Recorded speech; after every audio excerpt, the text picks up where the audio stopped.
Good morning, all the voters and the people of Goa. Myself, Kanika Agarwal, and I have been appointed as a expenditure observer for the by-election being conducted in the constituency of Panjim and Valpoi.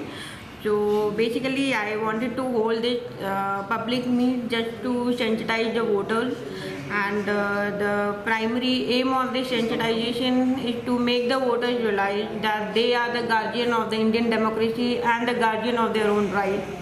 So they should meticulously choose the candidate, and I request them they should not be carried away by any sort of malpractices being adopted by any political party to woo them. They should think about the long-term benefit of the society as a whole as well as them, and they should not encourage the candidate to indulge in any such practices. I also request all the people of Goa, in case they come across any instance of money distribution, liquor distribution, or any other sort of practices that the political parties are resorting to just to collect the votes, they may please report to the Election Commission or to me.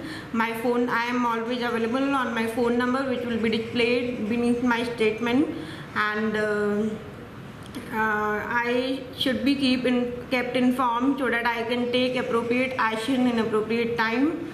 And I request all the voters to take a pledge to make it a free and fair election and make it a successful one.